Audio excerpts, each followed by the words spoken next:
Assalamualaikum warahmatullahi wabarakatuh dan selamat malam. Perkenalkan, nama saya Afriliani Triwahyuni Sae dengan NIM 44224006 akan memenuhi tugas kimia saya dari dosen saya Pak Mahirullah STMT. Adapun tugas yang diberikan yaitu rangkuman materi, larutan atau konsentrasi larutan dan sifat koligatif. Adapun materi yang perlu kita ketahui yaitu pengertian dan contoh larutan, kedua jenis dan sifat-sifat, ketiga komposisi larutan dan penerapannya dalam kehidupan sehari-hari, dan pembahasan dan contoh soal. Adapun pengertian larutan adalah campuran homogen dari dua zat atau lebih di mana partikel-partikel zat terlarut tersebar merata dalam pelarut sehingga membentuk satu fase yang seragam. Artinya jika kita mengambil sampel dari bagian manapun dalam larutan, komposisinya akan selalu sama. Contoh larutan yaitu air, garam, udara, minuman dan minuman bersoda. Kemudian adapun jenis dan sifat-sifat larutan. Jenis-jenis larutan berdasarkan wujudnya, larutan padat atau paduan logam, kedua larutan cair, air, garam, minuman bersoda, dan ketiga larutan gas atau udara.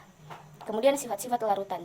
Homogen, komposisi sama di seluruh bagian, transparan, cahaya dapat menembus larutan, stabil, partikel-partikel zat terlarut tidak mudah mengendap, tidak dapat dipisahkan dengan penyaringan biasa, partikel-partikel zat terlarut terlalu kecil untuk disaring. Kemudian konsentrasi larutan. Konsentrasi larutan menunjukkan jumlah zat terlarut yang terkandung dalam suatu larutan.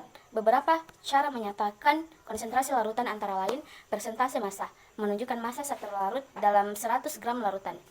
Kedua, molaritas, menunjukkan jumlah mol zat terlarut dalam 1 liter larutan. Kemudian molalitas, menunjukkan jumlah mol zat terlarut dalam 1 kg pelarut. Kemudian kita ke contoh penerapan dalam kehidupan sehari-hari. Contohnya minuman, teh, kopi, minuman bersoda, jus adalah contoh larutan yang kita konsumsi setiap hari. Kemudian makanan, sup, saus, jelly, dan berbagai jenis makanan lainnya merupakan campuran yang melibatkan prinsip larutan.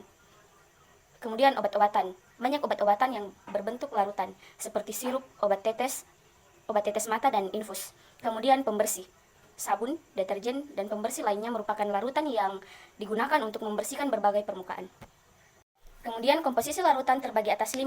Pertama, fraksi mol, kedua molalitas, ketiga molaritas, keempat normalitas, dan kelima pengenceran. Kita masuk yang pertama, fraksi mol. XA sama dengan mol zat A per total mol larutan. Perbandingan antara jumlah mol zat terlarut atau pelarut dengan jumlah total mol dalam larutan digunakan untuk menentukan perbandingan komposisi suatu komponen dalam larutan. Contoh, dilarutkan 2 mol NaCl dalam 8 mol air, berapa fraksi mol NaCl? Jawabannya, X NaCl sama dengan mol NaCl per mol NaCl ditambah mol air, sama dengan 2 per 2 ditambah 8 sama dengan 0,2. Kemudian kita melangkah ke molalitas. Molalitas, M sama dengan mol zat terlarut per massa pelarut atau kilogram. Jumlah mol zat terlarut per kilogram pelarut paling umum digunakan dalam pengukuran sifat koligatif larutan. Contoh, M sama dengan 1/2 mol per kilogram, sama dengan 0,5 mol.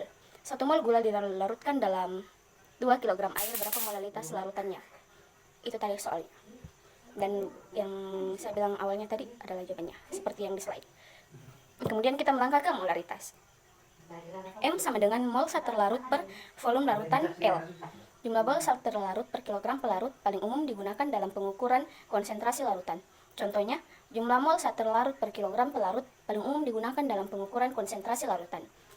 M sama dengan 1 per 1 mol sama dengan 1 molar. Kemudian kita melangkah ke normalitas. N sama dengan mol zat terlarut dikali valensi per liter larutan. Jumlah ekuivalen zat terlarut per liter larutan normalitas sering digunakan untuk reaksi redoks asam basa.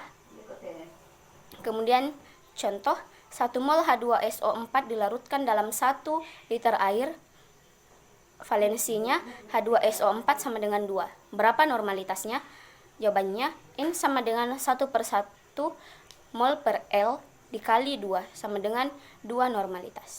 Pengenceran, M1 dikali V1 sama dengan M2 dikali V2. Proses pengurangan konsentrasi larutan dengan menambahkan pelarut, di mana M1 dan V1 adalah konsentrasi dan volume awal larutan, sedangkan M2 dan V2 adalah konsentrasi dan volume setelah pengenceran. Contoh, diberikan 2 liter larutan dengan konsentrasi 3M, jika diencerkan menjadi 1M, berapa volume akhir larutan? Jawabannya 3M dikali 2 liter sama dengan 1M dikali V2 sama dengan V2 sama dengan 6 liter. Kemudian kita masuk ke sifat koligatif larutan.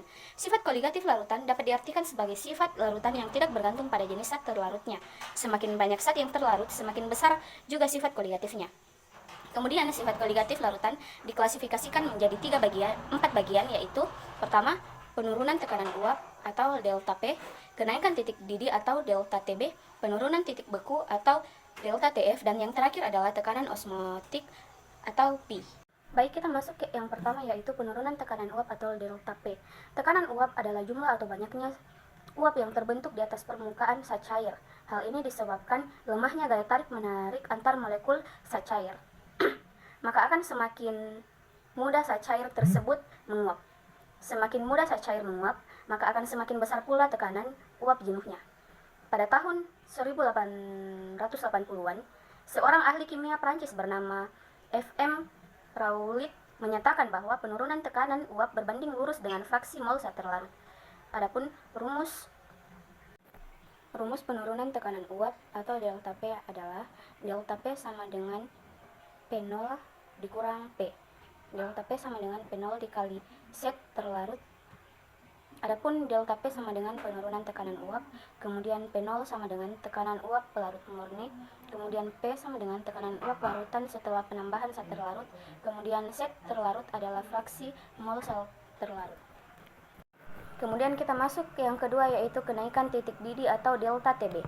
Titik didih saat cair adalah suhu tetap saat cair mendidih. Pada suhu itu, tekanan uap saat cair sama dengan tekanan udara di sekitarnya. Hal itu mengakibatkan munculnya penguapan di seluruh bagian zat cair. Faktanya, titik didih larutan selalu lebih tinggi dan titik didih pelarut murninya.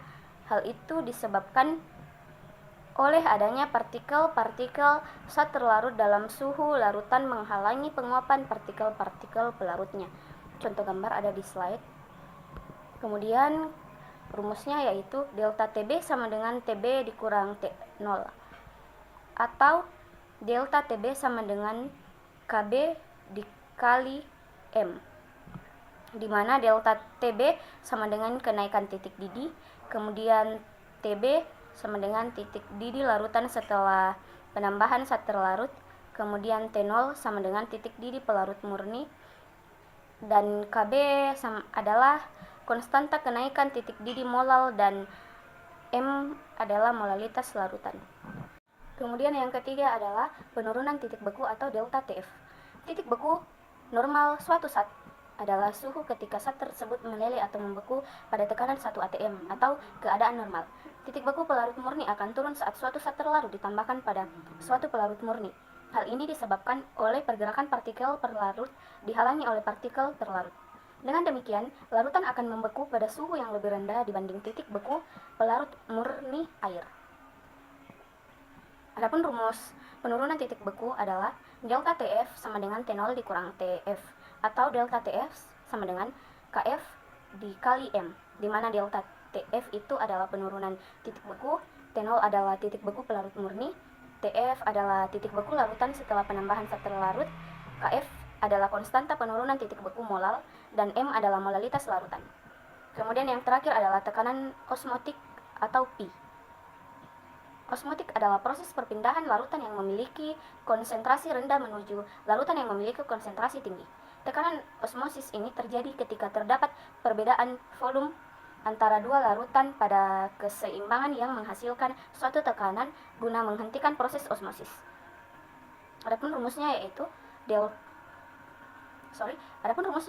P sama dengan M dikali R dikali T, di mana P sama dengan tekanan osmotik dan T adalah suhu dalam Kelvin, M adalah molaritas larutan, dan R adalah konstanta gas ideal, yaitu 0,0821 L atm per kilomol.